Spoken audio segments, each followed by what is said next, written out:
याद करेगा कलाम। हमारे खुदावंद यीशु मसीह के खुदा और बाप की हम्द हो, जो रहमतों का बाप और हर तरह की तसल्ली और इत्मीनान का सरचश्मा है। उसका ला तब्दील इत्मीनान आप सबके साथ हो। आज एक नई वीडियो के साथ आपकी खिदमत में मैं फिर से हाजिर हूँ। आज की वीडियो उन लोगों के लिए बहुत ज़्यादा बाइस बरकत होगी जो ये जानना चाहते हैं कि खुदावंद यीशु मसीह जब खुदावंद की शरीयत सिखाते थे अपने अंदाज में, तो वो किस तरह से सिखाते थे, किस तरह से गुफ्तगू करते थे, किस तरह से वो हर बात में खुदा की शरीयत को अहमियत देते थे। और अगर वो लोग जो ये समझते हैं कि खुदावंद यीशु मसीह शरीयत की परवाह नहीं करते थे, खुदा की शरीयत को वो तोड़ देते थे, तो ये वीडियो उनके लिए भी सीखने का सबब होगी, बहुत सी गलत फहमियों को दूर करने का सबब होगी। इसलिए आप अगर वीडियो के साथ जुड़े रहेंगे, वीडियो को आखिर तक देखेंगे, तो यकीनन बरकत पाएंगे और बहुत सी गलत फहमियों से निकलकर आप खुदा की इबादत और उसकी परस्तिश करने वाले बन जाएंगे। आइए वीडियो को शुरू करते हैं। आज मैं आपके सामने पढ़ने जा रहा हूँ मुकद्दस मत्ती की मार्फत लिखी गई अंजील है, उसका 23वां बाब और उसकी 23वीं आयत से आज का जो हमारा टॉपिक है वो है शरीयत की ज्यादा भारी बातें। More weightier matter of the law. खुदावंद यीशु मसीह ने शरीयत की ज्यादा भारी बातें और छोटी छोटी बातें दोनों तरफ बड़ा ध्यान दिया है। तो पढ़ते हैं मत्ती की अंजील 23वां बाब और उसकी 23वीं आयत से। ए रियाकार फकीयों और फरीसियों, तुम पर अफसोस कि पुदीना और सौंफ और जीरा पर तो दायकी देते हो, पर तुमने शरीयत की ज्यादा भारी बातों यानी इंसाफ और रहम और ईमान को छोड़ दिया है।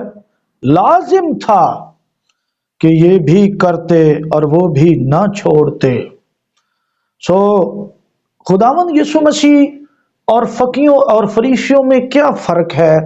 फकी और फरीसी खुदावंद की शरीयत के छोटे छोटे अहकामात का ध्यान रखते थे और खुदावंद यीशु मसीह छोटे और बड़े दोनों तरह के अहकामात पर बड़ा ध्यान देते थे और उन पर अमल करने की तलकीन करते थे।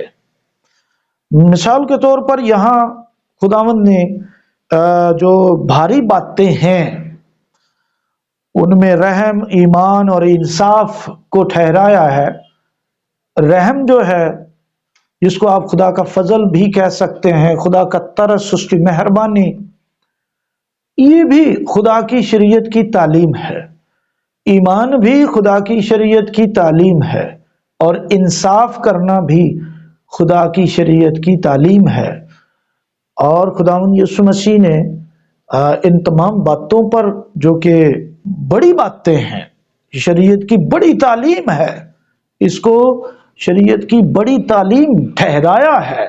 ये कहकर फकीयों और फरीसियों पर अफसोस किया कि जो नाइंसाफी करते थे, रहम नहीं करते थे और खुदा पर ईमान रखने का ज्यादा वो इसको ज्यादा अहम नहीं समझते थे। खुदावंद यीशु मसीह छोटी और बड़ी, मैंने जैसे पहले बताया, छोटी और बड़ी दोनों बातों पर ध्यान देते थे। तो बड़ी बातों की मिसाल हमारे पास इस हवाले में हमने पढ़ी है कि शरीयत की ज्यादा भारी बातें, रहम, ईमान और इंसाफ। तो छोटी बातों का भी ध्यान किया गया है। वो मैं आपके सामने मुकद्दस मत्ती की अंजील और उसकी 5वें बाब की 19वीं आयत को पढ़ रहा हूं, जहां पर लिखा है, बस जो कोई इन छोटे से छोटे हुक्मों में से भी किसी को तोड़ेगा और यही आदमियों को सिखाएगा, वो आसमान की बादशाही में सबसे छोटा कहलाएगा, लेकिन जो उन पर अमल करेगा और उनकी तालीम देगा वो आसमान की बादशाही में बड़ा कहलाएगा।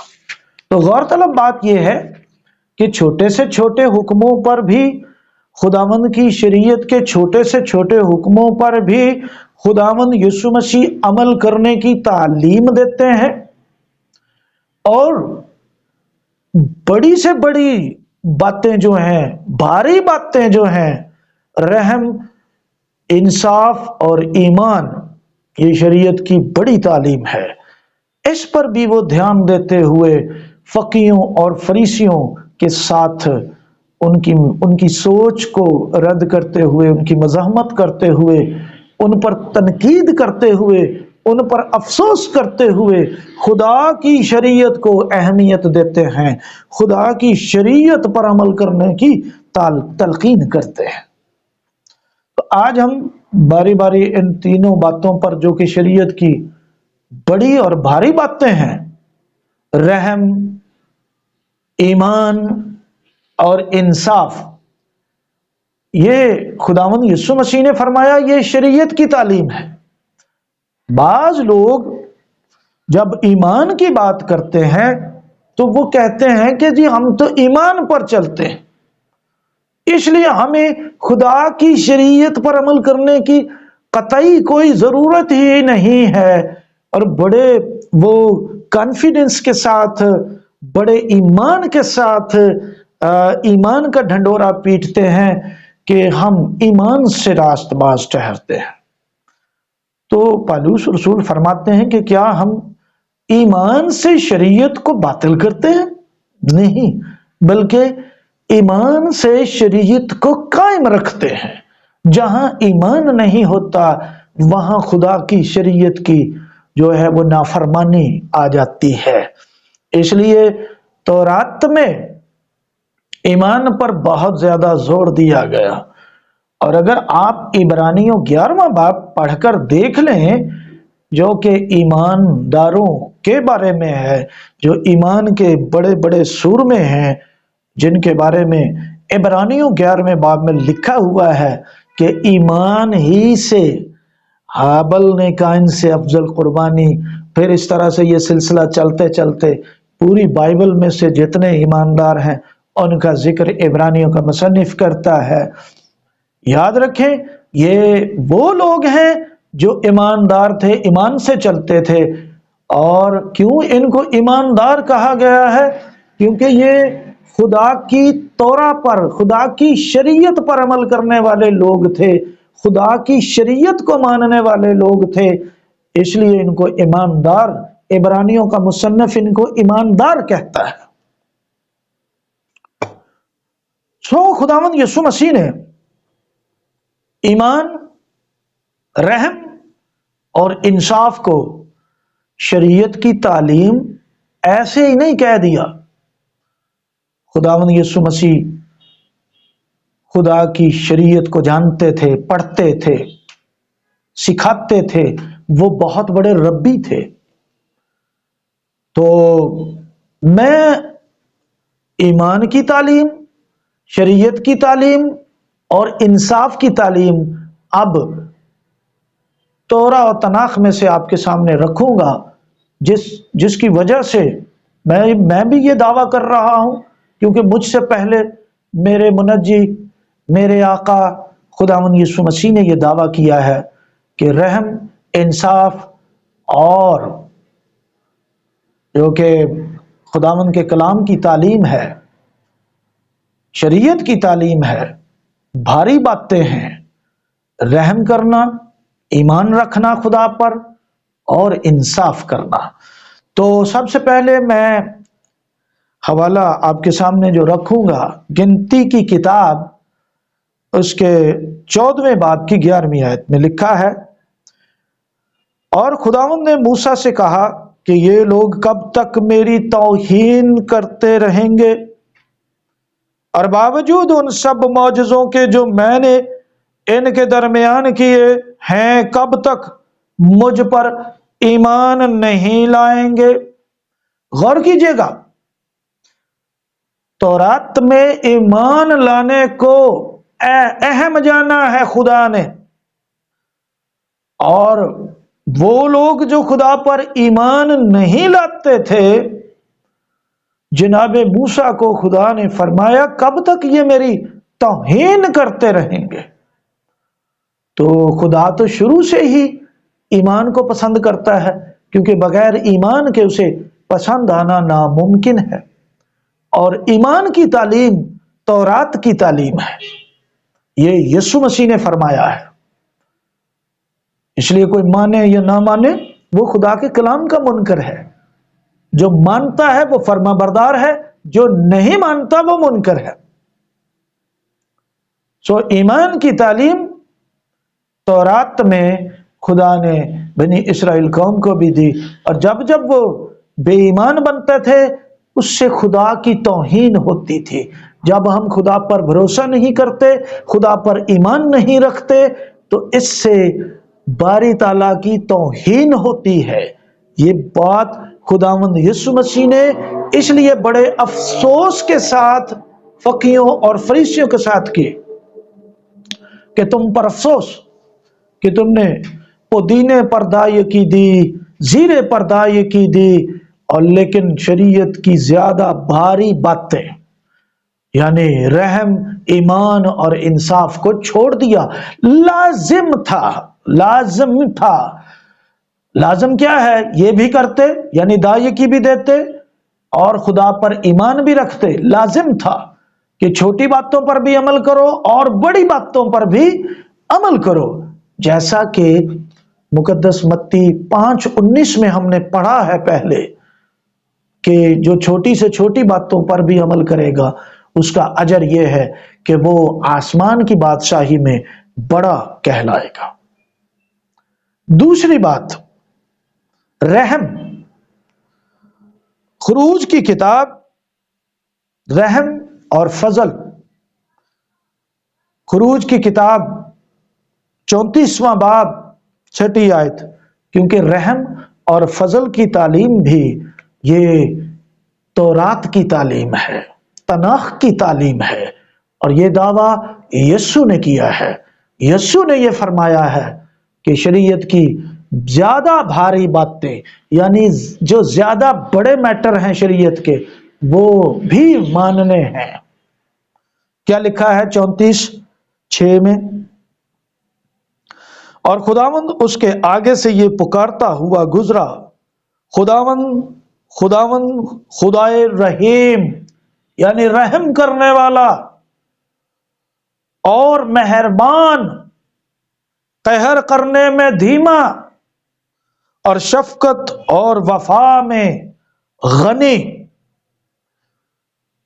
आयत नंबर 7 में लिखा है हजारों पर फजल करने वाला, हजारों पर फजल करने वाला। तो फजल की तालीम यीशु ने कहा कि ये शरीयत की तालीम है। रहम की तालीम यीशु ने फरमाया ये शरीयत की तालीम है। ईमान की तालीम यीशु ने फरमाया ये शरीयत की तालीम है।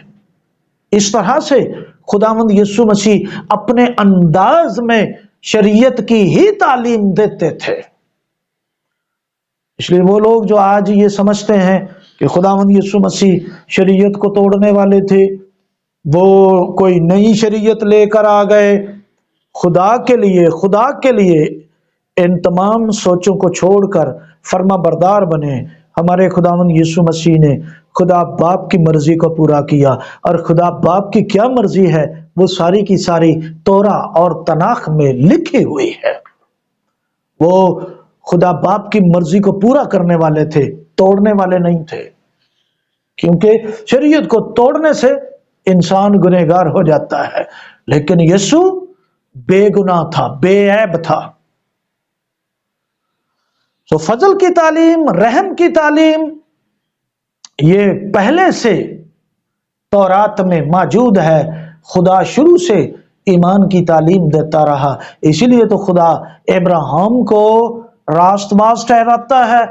کلام مقدس میں لکھا ہے ابراہیم خدا پر ایمان لایا اور یہ اس کے حق میں راست بازی شمار کیا گیا۔ لکھا ہے کہ ہزاروں پر فضل کرنے والا، گناہ اور تقصیر اور خطا کا بخشنے والا، خدا تو شروع سے گناہ معاف کرنے کے لیے تیار ہے۔ وہ جو بھی اس سے معافی مانگتا ہے، جو بھی اپنے گناہوں سے توبہ کرتا ہے، خدا باپ سے معاف کر دیتا ہے۔ لکھا ہے لیکن وہ مجرم کو ہرگز بری نہیں کرے گا۔ جب جرم ثابت ہو گیا تو پھر انصاف کی تعلیم شروع ہو جاتی ہے، پھر انصاف ہوگا۔ لکھا ہے کہ وہ مجرم کو بری نہیں کرے گا بلکہ باپ دادا کے گناہ کی سزا ان کے بیٹوں اور پوتوں کو تیسری اور چوتھی پشت تک دیتا ہے۔ تو یہاں سے خدا کا عدل شروع ہوتا ہے۔ اگر وہ انصاف نہیں کرتا تو پھر اس کا جو رحم ہے، اس کا جو فضل ہے، وہ اپنے پورے جاہ و جلال سے بنی نوع انسان کو فائدہ نہیں دے سکتا۔ فضل پاکیزگی پیدا کرتا ہے اور رحم، خدا کا جو رحم ہے وہی ہمیں متحرک کرتا ہے، وہ ہمیں اس قابل بناتا ہے کہ ہم اس کے فرما بردار بن کر خدا کی حضوری میں اس کی عبادت کر سکیں۔ انصاف شروع ہوتا ہے جب کوئی مجرم ٹھہرتا ہے۔ اس لیے خدا ایسے لوگوں کو پسند کرتا ہے، اور یہ تورات کی تعلیم ہے کہ انصاف کرو، عدالت میں عدل و انصاف کرو۔ عدالت ہوگی تو یہ تورات کی تعلیم کی بنیاد پر عدالت ہوگی۔ عدالت کا کانسیپٹ انصاف سے جڑا ہوا ہے، اور وہ لوگ جو خدا کی تورات کو نہیں مانتے، شریعت کی توہین کرتے ہیں، وہ عدالت کے بھی منکر ہیں، خدا کے انصاف کے منکر ہیں۔ انصاف کے لیے ثبوت پیش کرتا ہوں۔ پیدائش کی کتاب 18واں باب 19ویں آیت میں لکھا ہے، کیونکہ میں جانتا ہوں کہ وہ اپنے بیٹوں اور گھرانے کو جو اس کے پیچھے رہ جائیں گے وصیت کرے گا کہ وہ خداوند کی راہ پر قائم رہ کر عدل اور انصاف کریں، تاکہ جو کچھ خداوند نے ابراہیم کے حق میں فرمایا ہے اسے پورا کرے۔ تو خدا نے ابراہیم کے بارے میں فرمایا کہ میں جانتا ہوں کہ وہ اپنے بیٹوں کو، اپنی نسل کو انصاف کی تعلیم دے گا، اور انصاف کرنے کے لیے، انصاف منصف مزاج بننے کے لیے خدا کی راہ پر قائم رہنا بہت ضروری ہے۔ اور خدا کی راہ بتاتی ہے خدا کی تورات، تناخ، خدا کا کلام، وہ راہ بتاتا ہے جس راہ پر ہمیں قائم۔ خدا کی راہ پر ہر کوئی چلتا ہے، شروع کر دیتا ہے، لیکن قائم رہنا، راہ پر قائم رہنا اور انصاف سے چلنا، جو کچھ خدا کا ہے خدا کو دینا، اور جو کچھ کیسر کا ہے کیسر کو دینا۔ یسوع نے بھی یہ انصاف کی تعلیم دی۔ بے انصافی کہیں بھی پسندیدہ نہیں ہے۔ آج ہر کوئی انصاف مانگتا ہے، لیکن ہم کئی جگہوں پر خود بے انصاف مزاج رکھتے ہیں۔ ہم کئی دفعہ خود منصف مزاج نہیں ہوتے۔ ہمیں ہمارے رائٹس کا تو پتہ ہوتا ہے، لیکن ہمارے فرائض کیا ہیں، ہمارے جو کام ہیں وہ کیا ہیں، ہمارے کردار کے لیے جو کچھ ہمیں ضروری کرنا ہے وہ کیا ہے، وہ ہم چھوڑ دیتے ہیں۔ ہم کہتے ہیں صرف ہمارے حق ہمیں ادا کر دو، میرا یہ حق ہے، میرا یہ حق ہے، میرا یہ ہے۔ انصاف یہ ہے کہ جس کی عزت ہے اس کی عزت دی جائے، جس کو عزت چاہیے اس کو عزت دو، جو قابل ہے عزت کی اس کو عزت دو، خدا کا خدا کے پاس لاؤ، دنیا کا دنیا کے ساتھ وقت گزارو، خدا کا وقت کسی، یہ سارا منصف مزاجی میں آتا ہے۔ اور خداوند یسوع مسیح نے انصاف پسند لوگوں کی تعریف کی ہے۔ خدا خود ابراہیم کی تعریف کرتا ہے کہ وہ اپنے بیٹوں کو اور اپنے پوتوں کو تعلیم دے گا، وصیت کرے گا کہ خدا کی راہ پر قائم رہو اور انصاف کرو، عدل و انصاف کرو۔ اور عدل و انصاف کی تعلیم شریعت کی تعلیم ہے۔ یہ دعویٰ میرے خداوند یسوع مسیح نے فرمایا ہے۔ اس سے ہمیں کیا سبق ملتا ہے؟ سبق یہ ہے، حاصل کلام یہ ہے کہ جس طرح سے خداوند یسوع مسیح اپنی ہر بات میں، ساری تعلیم میں خدا کی شریعت کو اول درجہ دیتے تھے اور خود بھی خدا کی شریعت کے وہ تابع تھے، ہمیں بھی خدا کی شریعت کو ماننا ہے، ویسے ہی ماننا ہے جیسے ہمارا خداوند یسوع مسیح مانتا تھا، جیسے ان کے رسول مانتے تھے۔ خداوند ہم سب کو اپنے کلام پر عمل کرنے کی توفیق عطا فرمائے، آمین۔ خداوند آپ سب کو برکت دے۔